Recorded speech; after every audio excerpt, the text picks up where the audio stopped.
बिस्मिल्लाहिर्रहमानिर्रहीम। अस्सलाम वालेकुम। कैसे हैं आप सब? उम्मीद करती हूँ आप सब बिल्कुल ठीक होंगे। आज की वीडियो क्लास 8 की जनरल साइंस पर है। और बच्चों, आज की वीडियो के अंदर हम यूनिट नंबर 1 इकोलॉजी, इसकी जो हमारे लास्ट टॉपिक्स रह गए थे वो डिस्कस करेंगे। तो आपने मेरी वीडियो को जो है लाइक करना है और साथ ही चैनल को सब्सक्राइब करना तो बिल्कुल नहीं भूलना। चलिए जी बच्चों, पेज नंबर ओपन कर लें 16, ताकि आप लोग भी मेरे साथ इस रीडिंग को रीड आउट करें, चीज़ों को अंडरस्टैंड करें, इंपॉर्टेंट पॉइंट्स को जो है हाईलाइट कर लिया करें, ताकि आप लोगों को बोर्ड के एग्ज़ाम्स में या जो आपके स्कूल के एग्ज़ाम्स हैं उनमें आपको आसानी हो सके। तो स्टार्ट करते हैं टॉपिक कंट्रोल ऑफ पोल्यूशन से।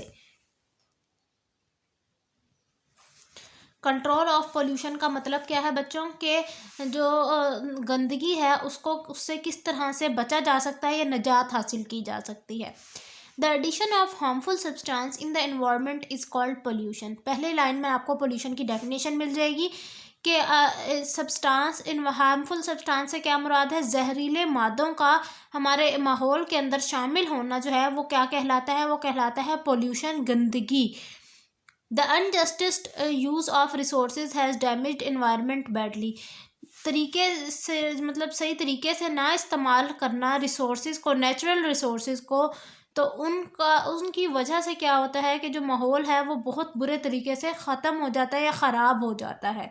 जैसे कि फॉर एग्ज़ाम्पल व्हीकल्स का सही तरह इस्तेमाल ना करना, व्हीकल्स के अंदर से जो हार्मफुल जो धुआं निकल रहा होता है वो एनवायरनमेंट में शामिल होकर जो है वो फिर और ज़्यादा जो है एनवायरनमेंट को पोल्यूटेड कर देता है, जिसकी वजह से एयर पोल्यूशन का मसला हो जाता है। Major pollution causing substance are, अब कौन कौन से ऐसे सब्सटेंसेस, कौन कौन से ऐसे एलिमेंट्स हैं जो कि गंदगी का बायस बन रहे हैं? सबसे पहले harmful gases and dust from factories. Factories के अंदर से निकलने वाला धुआं जिसके अंदर नाइट्रोजन ऑक्साइड और इस तरह के जो हार्मफुल एलिमेंट्स हैं, सल्फ़र डाइऑक्साइड, ये शामिल हैं उस धुएं के अंदर। तो वो धुआं जो है वो हमारे एनवायरनमेंट को नंबर 1 पॉइंट पर पोल्यूट कर रहा है। Pollutants from power station and automobiles, इसके अलावा तमाम तरह के जितने भी गाड़ियां हैं, ऑटोमोबाइल्स मीन्स व्हीकल्स, गाड़ियां हैं, मोटरसाइकिल्स हैं, उनके अंदर से निकलने वाला धुआं जो वो भी एक जो है पोल्यूशन का वजह है। सिवरेज फ्राम अर्बन एरियाज़, इसके अलावा शहरों में जो सिवरेज का निज़ाम है वो सही नहीं है, तो गंदा पानी जो है वो साफ़ पानी के अंदर शामिल होकर साफ़ पानी को गंदा कर देता है, वाटर पोल्यूशन कॉज करता है। यूज़ ऑफ प्लास्टिक, प्लास्टिक का इस्तेमाल करना, प्लास्टिक बॉटल्स का जलना, उनको जलाने की वजह से जो है ना बच्चों, बेसिकली बहुत सारे जिस तरह सल्फ़र डाइऑक्साइड जैसे मैंने आपको बताया वो रिलीज़ हो रहा होता है, तो उसकी वजह से भी एक हद तक पोल्यूशन कॉज हो रही है। Air and water pollution has badly affected all form of life. हवा की और पानी की गंदगी ने बहुत हद तक ज़िंदगी को मुतासिर किया है। हाउएवर, अगर many steps are being taken to control pollution which will ultimately help to conserve endangered species।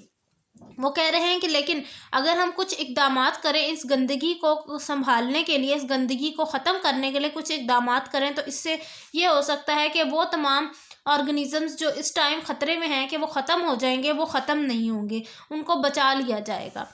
तो अगला टॉपिक भी हमारा कंट्रोल ऑफ एयर पोल्यूशन। अब पोल्यूशन की इकसाम जो है उनको किस किस तरह से काबू करना है वो बताएंगे। सबसे पहला है कि एयर पोल्यूशन, हवा की जो गंदगी है उसको कैसे साफ़ किया जा सकता है। The shift on clean energy sources will help reduce air pollution and reverse its effects on the environment. The use of wild wind power station and solar energy is replacing coal and oil power station. Electrical vehicles are becoming popular day by day.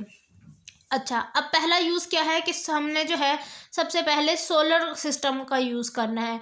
कभी भी हमने जो है जितने भी ये power stations वगैरह हैं उनमें से धुआं नहीं निकलेगा। जब हम सोलर एनर्जी का इस्तेमाल करेंगे इलेक्ट्रिसिटी को प्रोड्यूस करने में, तो उसके रिज़ल्ट में क्या होगा कि कोयला और जो ऑयल है वो उसका इस्तेमाल कम से कम होगा, वो कम से कम जलेगा, उससे जो है कम से कम जो जहरीले मादे हैं वो रिलीज़ होंगे, जिसकी वजह से हवा जो है वो प्योर होती चली जाएगी, एयर में से पोल्यूशन ख़त्म होती चली जाएगी। इसके अलावा बजाय इसके कि हम पेट्रोल वाली व्हीकल्स का इस्तेमाल करें, हम जो है जैसे अब इलेक्ट्रिक बाइक्स आ चुकी हैं, इसी तरह से इलेक्ट्रिक कार्स का इस्तेमाल करें, ताकि जो है वो धुआं छोड़ने वाला काम तो ख़त्म हो जाएगा, फिर उसकी वजह से एयर पोल्यूशन भी ख़त्म हो जाएगी, रिड्यूस हो जाएगी। नेक्स्ट टॉपिक है पेज नंबर 17 के ऊपर, control of water pollution. Pollution protection of clean water resources is a challenge. अब पानी का साफ रखना, ये पानी को साफ रखने के लिए कोशिश करना, ये भी एक चैलेंज बन चुका है। Water conservation, treatment of sewerage from homes and industries and less use of plastic are key steps to control water pollution. अब पानी को साफ सुथरा रखने के लिए कौन कौन से हमने स्टेप्स लेने, एक तो हमारे सीवरेज का निज़ाम, पानी के जो पाइपलाइंस है इनका निज़ाम सही हो, इंडस्ट्रीज़ में से जो गंदा पानी निकल रहा है उसको जो है प्यूरिफाई किया जाए, ऐसे ही ना समंदरों में फेंक दिया जाए। इसके अलावा प्लास्टिक का इस्तेमाल कम से कम किया जाए, क्योंकि अक्सर ऐसा होता है कि हम जो है जहाँ पर भी पानी मौजूद होता है वहाँ हम प्लास्टिक बॉटल्स पड़ी हुई देखते हैं, तो उससे भी जो है बहुत ज़्यादा हद तक वाटर पोल्यूशन होती है। Thus more water, clean water will be available to keep ecosystem for flourishing। फ्लॉरिशिंग का मतलब होता है खिलता हुआ। तो वो कह रहे हैं कि जितना ज़्यादा साफ़ पानी होगा उतने ही हमारा जो माहौल है वो साफ़ सुथरा रहेगा, खिला खिला रहेगा। अब है कंजर्वेशन ऑफ इंडेंजर्ड स्पीशी। उन तमाम तरह के जानदार जिनका ख़त्म होने का डर है, उनके लिए क्या क्या स्टेप्स उठाए जा सकते हैं। Plants and animals maintain the health of an ecosystem. पौधे और जानवर ये दोनों मिलकर जो है हमारे इकोसिस्टम, हमारे इन्वायरमेंट को साफ सुथरा रख रहे हैं। When a species become endangered, जब कोई भी जानदार खतरे में होगा कि वो ख़त्म होने वाला है, it is a sign that ecosystem is out of balance. ये एक वाहिद वो साइन है जिसके ज़रिए हमें ये पता चल जाएगा कि हमारा जो इन्वायरमेंट है उसमें जो बैलेंस है वो ख़राब हो रहा है, डिस्टर्ब हो रहा है। Government, NGOs, local communities and individual work together to contribute towards growing the population of endangered species।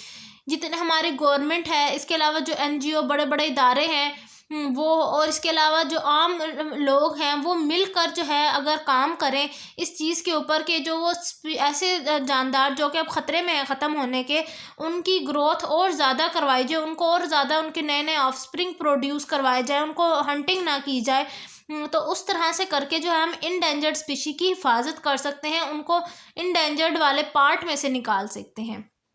The awareness campaign aimed at getting more people involved in conservation work is very effective way for species conservation। इसके अलावा मुख्तलिफ तरह की जो है ना, जो school universities के अंदर कंपेन्स चलाई जाएँ जिनके ज़रिए लोगों को पता चले कि ये जो स्पीशी है ये ख़त्म होने के करीब है, तो हम इसकी हंटिंग ना करें, इनका शिकार ना करें। लोगों को अवेयरनेस दी जाए इससे मुतालिक कि इस तरह जो है शिकार करने से वो स्पेसिफिक जो जानवर हैं वो ख़त्म हो रहे हैं। तो इस तरह करके जो है ना, ये तरीक़ाकार है कि किसी भी इंडेंजर्ड स्पीशी की हिफाजत करने का। बच्चों, आज की लेक्चर में हमने ये पढ़ा कि हमने एयर पोल्यूशन को कैसे काबू करना है, वाटर पोल्यूशन को कैसे काबू करना है, इसके अलावा जो स्पीशी इंडेंजर्ड है उनकी हिफाजत कैसे की जाए, उनकी ग्रोथ को में कैसे इजाफा किया जाए, ये सारे टॉपिक्स आज की वीडियो में हमने डिस्कस किए। इंशाल्लाह जो नेक्स्ट वीडियो है वो आपके लिए आएगी जी एक्सरसाइज की। तो आपने कर लेना है चैनल को सब्सक्राइब, वीडियो अच्छी लगी हो तो लाइक करना बिल्कुल मत भूलिएगा। अल्लाह हाफिज़।